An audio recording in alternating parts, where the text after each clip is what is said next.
സൂറത്തുൽ നംലിലെ 19-ാമത്തെ ആയത്തിൽ കാണാം, ഖാല റബ്ബി ഔസിഇനി അൻ അശ്കുറ നിഅമതക അല്ലതി അൻഅംത അലയ്യ വഅലാ വാലിദയ്യ വഅൻ അഅമല സ്വാലിഹൻ തർദാ വഅദ്ഖിൽനി ബിറഹ്മതിക ഫീ ഇബാദിക സ്വാലിഹീൻ.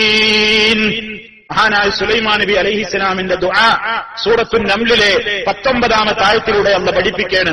മഹാനവറുകൾ പ്രാർത്ഥിച്ചു, റബ്ബി, എന്റെ രക്ഷിതാവേ, ഔസിഇനി, നീ എനിക്ക് പ്രദാനം ചെയ്യണേ, നീ എനിക്ക് കഴിവ് നൽകണേ, അൻഅശ്കുറ നിഅമതകല്ലതി അൻഅംത അലയ്യ, എന്റെ മേൽ നീ ചൊരിഞ്ഞു തന്നിട്ടുള്ള ഈ അനുഗ്രഹങ്ങൾക്കൊക്കെ ഞാൻ നന്ദിയുള്ളവനാകാൻ. ഞാൻ ഒരുപാട് അനുഗ്രഹിക്കപ്പെട്ടയാളാണ്. എനിക്ക് നീ ചെയ്തു തന്ന ഈ അനുഗ്രഹങ്ങൾക്കൊക്കെ കൂടി നന്ദി ഞാൻ എനിക്ക് കഴിഞ്ഞിട്ടില്ല. കഴിയാൻ വേണ്ടി നീ എനിക്ക് തൗഫീക്ക് തരണം. എനിക്ക് മാത്രമല്ല നീ അനുഗ്രഹം ചെയ്തത്, വഅലാ വാലിദയ്യ, വഅലാ വാലിദയ്യ, എന്റെ മാതാപിതാക്കൾക്കും, ദാവൂദ് നബി അലൈഹിസ്സലാം ആ മാതാപിതാക്കൾക്കും നീ ചെയ്തിട്ടുള്ള അനുഗ്രഹങ്ങൾ, നീ അതിനൊക്കെ ശുക്ർ ചെയ്യാൻ. സ്വന്തം കാര്യം പറയുമ്പോ വാപ്പാടി ഇമ്മാടിയും കാര്യം മറക്കണ്ട. മഹാനായ സുലൈമാൻ നബി അലൈഹിസ്സലാമിന്റെ മനസ്സ്, ലോകത്തുള്ള എല്ലാ പ്രവാചകന്മാരുടെയും മനസ്സ്, നല്ലവരായ മാതാപിതാക്കൾക്ക് വേണ്ടിയുള്ള പ്രാർത്ഥന സത്യവിശ്വാസികൾ പകർത്തേണ്ടുന്നത്. തനിക്ക് വേണ്ടി മാത്രമല്ല, റബ്ബി ഗഫിർലി വലി വാലിദയ്യ, അല്ലാഹുവേ എന്നോട് പൊറുക്കണം, എന്റെ മാതാപിതാക്കൾക്കും പൊറുക്കണം. ഇന്നും പത്രത്തിൽ വായിച്ചു, മുസ്ലിം സമുദായത്തിൽ പറന്ന ഒരു കുടുംബത്തിലെ ഏതാനും വ്യക്തികൾ ചെയ്ത മനസ്സിനെ ഉരുക്കുന്ന ചില കാര്യങ്ങൾ ഇന്നത്തെ പത്രത്തിലും വായിച്ചു. ഒരു മമ്മദാലിയുടെ കഥ. മുസ്ലിമാണ്, 5 ആൺമക്കൾക്ക് ജന്മം നൽകിയ ഒരു ഉപ്പയാണ്.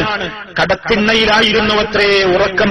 ആരാരും സംരക്ഷിക്കാനില്ലാതെ നല്ല ആരോഗ്യമുള്ള 4 മക്കൾ ജീവിച്ചിരുന്നിട്ടും ബാപ്പയെ വേണ്ടാതെ, ബാപ്പ ആരുടെയും തുണയില്ലാതെ കടവരാന്തയിൽ ഉറങ്ങി ക്ഷീണിതനായി കണ്ണു കാണാതെ മനോരോഗത്തിന് പോലും അടിമപ്പെട്ട ഒരു ദുരന്തത്തിലേക്ക് എടുത്തെറിയപ്പെട്ട ഒരു ഉപ്പ. ആ ഉപ്പയെ പൊതുസമൂഹത്തിലെ ഏതാനും പ്രവർത്തകർ ചേർന്ന് അവരുടെ വീടുകളിലേക്ക്, സദനങ്ങളിലേക്ക് കൂട്ടിക്കൊണ്ടുപോകുന്ന ഒരു കാഴ്ച റിപ്പോർട്ട് ചെയ്തിട്ടുണ്ടെന്നത്തെ പത്രങ്ങൾ. പ്രിയ സഹോദരന്മാരെ, മക്കളെ, എന്ത് പറ്റി നമ്മുടെ സമുദായത്തിന് പോലും, എന്ത് പറ്റി നമ്മുടെ സമുദായത്തിന് പോലും? പ്രായം ചെന്ന നിന്റെ മാതാപിതാക്കൾ നിന്നോട് എന്ത് തന്നെ പറഞ്ഞാലും ചേർന്നൊരു വാക്കുപോലും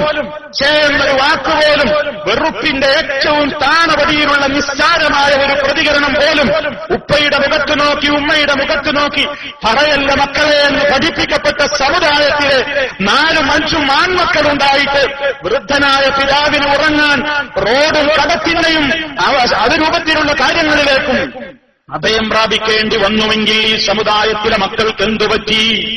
നമുക്കെന്തു പറ്റി? റബ്ബ് വിടുമോ? ഇല്ല.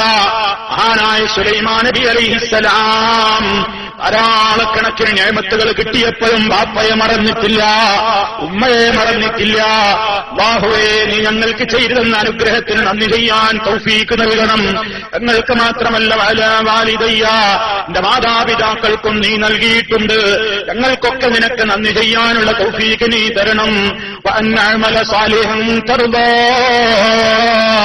നീ പൊരുത്തപ്പെടുന്ന നല്ല നല്ല പ്രവർത്തനങ്ങൾ ചെയ്യാൻ നീ ഞങ്ങൾക്ക് തൗഫീക്ക് തരണേ. വഅദ്ഖിൽനി ബിറഹ്മതിക ഫീ ഇബാദിക സ്വാലിഹീൻ, നല്ലവരായ നിന്റെ അടിമകളുടെ കൂട്ടത്തിൽ നിന്റെ അനുഗ്രഹം മുഖേന, നിന്റെ കാരുണ്യം മുഖേന നീ എന്നെ പ്രവേശിപ്പിക്കണമേ എന്ന് സുലൈമാൻ നബി അലൈഹിസ്സലാം എന്ന വൻകിട രാജാവ്, വലിയ പ്രവാചകൻ, എല്ലാം തികഞ്ഞയാള്, എല്ലാ അധികാരവും കിട്ടിയിട്ടുള്ള ആള്, അല്ലാഹു അദ്ദേഹത്തെ പ്രശംസിച്ചുകൊണ്ട് സൂറത്ത് സ്വാദിലെ 30-ാമത്തെ ആയത്തിലൂടെ പറഞ്ഞു, നിഅമൽ അബ്ദു ഇന്നഹു അവ്വാബ്, എത്ര നല്ല അടിമയായിരുന്നു അദ്ദേഹം. അദ്ദേഹം വളരെയേറെ റബ്ബിലേക്ക് ഖേദിച്ചു മടങ്ങുന്ന